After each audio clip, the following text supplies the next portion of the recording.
Hola a todos. Muchísimas gracias por la invitación. Estoy encantado de estar aquí y ser parte de esta conversación. Bueno, empezando con dónde enmarcar esta idea de la inteligencia artificial, me gustaría solo anunciar y decir que obviamente todos sabemos que es un tema bastante polarizado, ¿no? Como todo en este momento que estamos viviendo, o sea, desde la política, económica, socialmente, ideológicamente, todo está bastante polarizado y esto entra justamente en ese contexto donde existe por un lado la creencia que la inteligencia artificial es como esta tecnología que va a salvar a la humanidad y por el otro es lo opuesto, la sombra, ¿no? Como que es actualmente lo que va a acabar con la humanidad. Pero a mí me gusta como entenderlo también como una ampliación del hombre, ese lado optimista que es una extensión de nosotros, de la humanidad, pero también está entendido como el agente ajeno, ¿no? Que no es parte de nosotros. Yo procedo y me gustaría ir 20 años atrás, donde yo estaba estudiando en la Escuela de Arquitectura, estaba presentando mi tesis. En ese momento en la Escuela de Arquitectura sí se usaban herramientas ya de representación digital, o sea, teníamos AutoCAD, Photoshop, renderings y todo eso. Pero cabe destacar que de un grupo, de una clase, mientras todos podríamos manejar estas herramientas, solo unos pocos realmente eran expertos en el modelado 3D y renderización. Yo quiero admitir que no era una de esas personas altamente tecnológicas en ese momento. Tuve que de alguna manera encontrar mi propia manera de representar y componer arquitectura. Todo empezó cuando heredé una pila de estas revistas de arquitectura vieja de los 70s y 80s que estaban desechando de una oficina. Yo decidí agarrar todas estas revistas y empezar a recortar pedazos de arquitectura y formar como esta paleta que la llamé la paleta de elementos arquitectónicos. En ese momento, básicamente decidí empezar a hacer collages de composiciones arquitectónicas, pero ya con la computadora digitalmente. Entonces era como una especie de collage inteligente donde yo podía adaptar las partes y tener como una visualización mucho más avanzada. Esto se convirtió en sí, en lo que sería mi tesis, una manera de representar arquitectura. Creé mi propia herramienta y lo llamé el Architectural Sampler o el sampler arquitectónico. Y el sampler es esta máquina usada para hacer música electrónica que tiene un banco de sonidos que pueden ser recolectados de cualquier contexto para recomponer nuevas composiciones musicales. Esto aplica perfectamente al mundo de las imágenes, donde podemos extraer sonidos o imágenes, objetos del mundo, procesarlos, recombinarlos y lanzarlos nuevamente al mundo. Esto picó y se extendió. Empecé a recolectar muchísimas imágenes de la internet. Esto es en el 2004, donde ni siquiera Google Images existía. O sea que fue bastante manual esta recolección y formar estas paletas de elementos gigantescas. Y bueno, todo sobre la teoría de qué significa extraer el contenido, extraer significado de un contexto, aislarlo para ubicarlo en un nuevo contexto. Y todo lo que conlleva la modificación y alteración de estos objetos o imágenes con la analogía de la música. Es como revertir un sonido, revertir un espacio, estirar en el tiempo, cambiar de escala, dividir, perforar y todas las operaciones compositivas de la arquitectura. Esto también llevó a la idea de la composición, a la analogía con la música, igualmente, y todos los casos que pude empezar a generar en ese momento para comprobar el concepto de la tesis.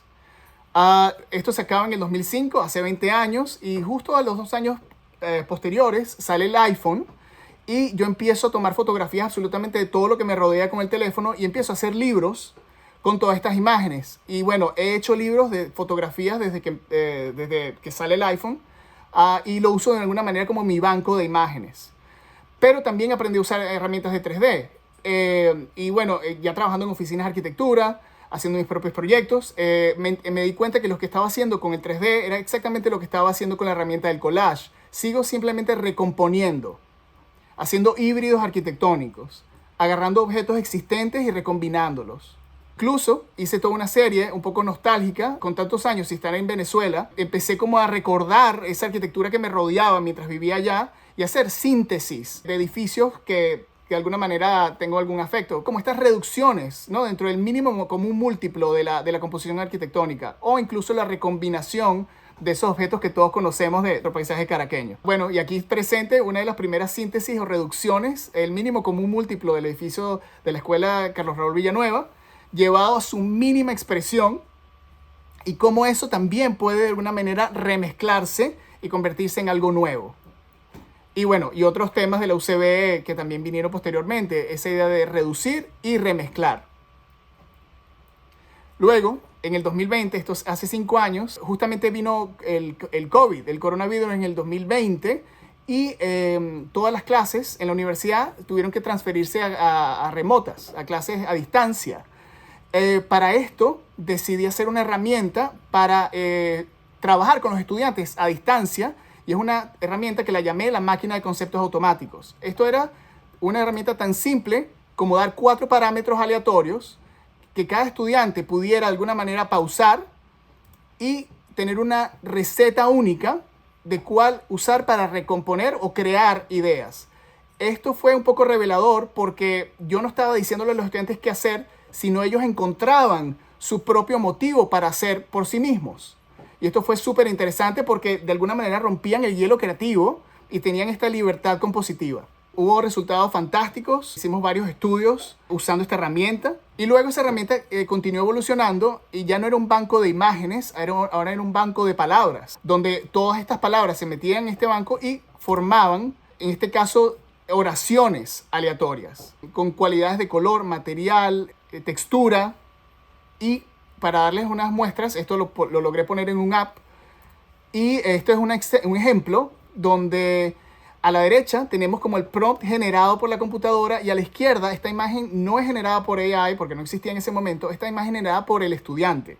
Ahora, esto yo lo llamé inteligencia artificial revertida porque el prompt está indicando al humano y no el caso contrario. Entonces, para poco expresar cómo esto funciona, voy a leer a la derecha, bueno, traducir, intentar. Esto es como voltear tela verde con forma de C sobre gradiente metálica en forma de disco, apilada sobre medio en una cicatriz de envolvente. O sea, es una frase totalmente incoherente, pero ese es el propósito, que a través de que cada persona pueda tener su interpretación de este prompt. Y bueno, y cada estudiante podía tener completamente una visión diferente al otro. Y bueno, obviamente resultados satisfactorios con los estudios. Los estudiantes de alguna manera sentían como esa satisfacción de poder diseñar sin restricciones. Esto siguió evolucionando. Algo que llamé el cadáver exquisito. O sea, haciendo alusión al cadáver exquisito de los surrealistas. Y estos son composiciones hechas por un estudiante pasando la geometría al siguiente estudiante. Un grupo de 15 estudiantes diseñando la misma forma. Lo que yo llamo vulgarmente la papa caliente, ¿no? Se pasan la geometría uno al otro y operándola hasta que tienen un resultado común. Por fin llegando al presente, esto se convierte en la tesis doctoral, las máquinas paralógicas, donde explico un poco cómo funciona la imaginación artificial y la creatividad genética. La investigación empezó haciendo como un lineaje histórico de las máquinas para pensar, intentando ir lo más lejos en el pasado y entender cuál es la primera máquina para pensar. Y es como esta idea del ábaco de Mesopotamia, que es un pedazo de arcilla con impresiones cuneiformes, con escrituras. Y era simplemente estas impresiones que tenían una especie de información. Era llenar de información un objeto. Y podríamos decir que es la primera computadora. Y luego como eso evolucionó hasta lo que conocemos ya el ábaco romano, que es la primera máquina un poco ya mecánica, si podríamos decir. Y bueno, ya posteriormente, cientos de años luego, las primeras calculadoras, como el contador de pasos de Leibniz, el motor analítico de Babbage y la máquina de Turing, que llevó a lo que hoy en día son las computadoras y el iPhone y la inteligencia artificial en sí. Pero también estoy interesado en estas otras máquinas conceptuales, en estas máquinas que son más a nivel cognitivo, como el I Ching o los koans el Zen japoneses, o la rueda de arte combinatorio de Ramon Llull. Otras máquinas ya inspiradas por los surrealistas, máquinas de arte que son para estimular, para alterar los estados de conciencia. Y llegamos a Midjourney. Finalmente, es la única herramienta de inteligencia artificial que he usado hasta el momento durante estos 3 años. Y es bastante básica, debo decir, porque las funciones son 3. Es imaginar a través de un prompt escrito, o el blending, que es una especie de unificación, y luego la descripción de la imagen. Solo con estas tres herramientas voy a mostrar unos ejemplos. Para mí esto fue revelador en el sentido que entendí cómo la creación realmente es literalmente genética. Es como la ley de segregación de Mendel, esto que lo vimos todos en el colegio. Cómo la interfase o el cuadro de Mendel, que es para predecir la transmisión de los genes, funciona de la misma manera que la interfase de Midjourney. Es estas 4 combinaciones o posibilidades de transmisión de esta forma, de combinaciones de formas. Voy a ir mostrando ejemplos de cómo mi experiencia a través de generar un objeto no es que sale a la primera, toma bastante tiempo, es algo que es a través de varios pasos. Entendí que hay un proceso creativo de acumulación, de refinamiento de esta imagen, donde empieza sutil, alcanza un pico, y si esta imagen sigue desarrollándose, empieza a degenerarse, más bien, empieza el resultado a irse de la intención original. Por eso tengo como este porcentaje estimado de precisión de las imágenes generadas por AI, donde yo creo que esto también puede aplicar incluso a ChatGPT, a la generación de texto, donde el resultado puede ser un 45% inexacto, 5% exacto y el 45% de que supera las expectativas. Esto para mí es lo que es interesante y problemático al mismo tiempo, porque algo que creemos que estamos creando nosotros y a la vez supera nuestras expectativas, nos deja suspendidos de como somos autores o no de lo que estamos haciendo. Estamos contentos porque nuestra idea fue amplificada, pero ¿cuánto sentido de pertenencia tenemos sobre ella? Aquí van unos ejemplos, pero el prompt, esto es una fotografía. Quiero aclarar que esto no fue generado con inteligencia artificial. Esto es una fotografía de una máquina y el prompt que yo utilicé es interpretar como una casa de constructivista. Y después de varios intentos, estos fueron los resultados. Puedo decir unas 50 iteraciones más o menos. Llegué a un lugar donde la encontré satisfactorio y me pareció el momento exacto que estaba buscando entre una casa y una máquina.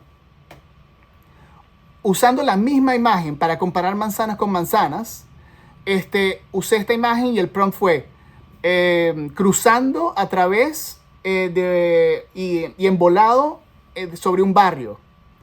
Y a través de, otra vez, 50 iteraciones, logré llegar a un punto donde es exactamente lo que estaba buscando, o incluso mejor de lo que estaba buscando. Y un tercer ejemplo, la misma imagen, pero esta vez combinada con otra. Aquí no hay texto, aquí no hay input verbal, es solamente visual. La máquina simplemente mezcla estas dos imágenes y genera algo exactamente pertinente, que es como la repetición seriada de la máquina y todavía manteniendo el contexto suburbano. Bueno, y después de ahí, esto picó y se extendió y empecé a hacer estas publicaciones sobre la serie artificial, que empecé a hacer híbridos de máquinas con naturaleza, de monumentos con máquinas. Esto fue intentando hacer un cortocircuito de AI con AI, posteriormente arquitectura artificial, arquitectura urbana artificial. Estos ejemplos que de alguna manera les mostré el detrás de cámaras de cómo esto fue generado y algo un poco más el paisaje donde me encuentro en este momento en Miami. Y bueno, llegamos finalmente a concluir con el estudio de caso del encargo de la interpretación de la Escuela de Arquitectura. Cuando Javier me contactó para esto, sentí una felicidad de poder participar en esto y me metí de lleno para poder hacer como una especie de homenaje, ¿no? a la visión del maestro Villanueva. Estas imágenes, por cierto, que están aquí, que las conocemos, yo las tengo en la presentación porque siempre doy esta presentación a personas que no conocen y les explico sobre la importancia de esto para nosotros y de la síntesis de las artes, para darles un poco de contexto a los que no conocen hacia dónde va y de dónde viene la Escuela Carlos Raúl Villanueva. Por eso no ahondo sobre estas imágenes que todos conocemos. Ahora, llegando a la Escuela de Arquitectura, estas fotografías me las envía Javier para empezar a meterlas, a alimentar la inteligencia artificial y entender qué empieza a generar. Ok, debo admitir que los primeros resultados que pueden ver en pantalla fueron bastante decepcionantes. Me di cuenta que la inteligencia artificial simplemente estaba recomponiendo de una manera quizás hasta vulgar estos detalles que no tenían la sensibilidad que tenía esta obra arquitectónica. Y fue bastante frustrante porque no encontraba a dónde caminar en este punto, ¿no? Era como cualquier edificio en cualquier lugar, no tenía ninguna relevancia. Ahora, para mí la epifanía fue, ¿qué pasaría si en vez de usar el edificio, voy un paso antes y empiezo más bien a usar la genética creativa de Carlos Raúl Villanueva, lo que él usó como influencia, sus influencias para componer?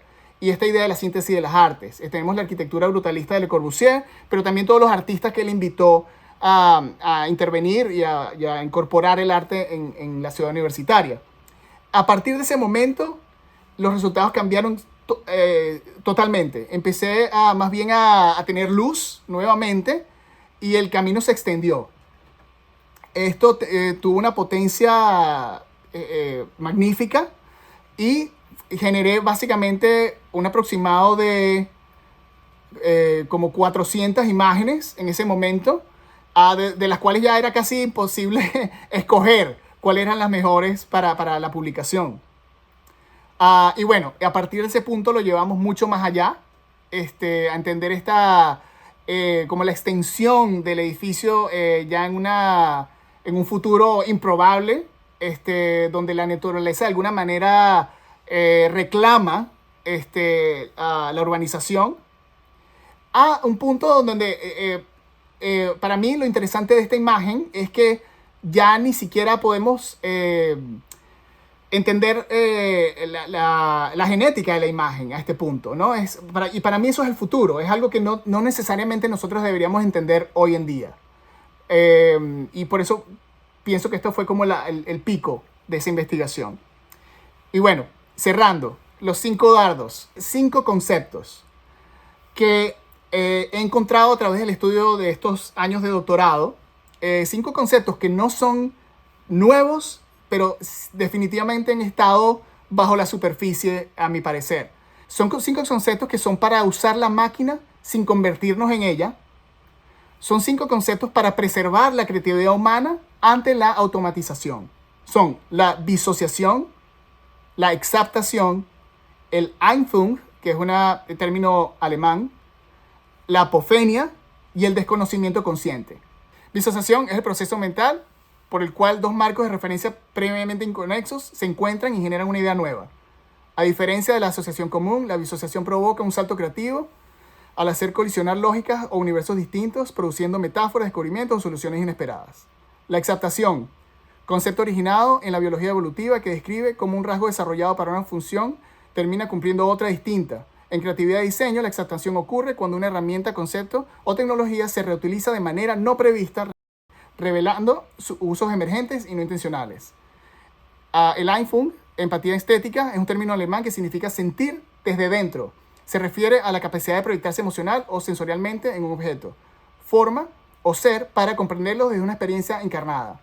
Apofenia, tendencia natural de la mente humana a descubrir patrones, conexiones o significados en datos aleatorios o ambiguos. La apofenia puede generar ilusiones cognitivas, pero también impulsa la creatividad al permitir ver relaciones donde aparentemente no hay.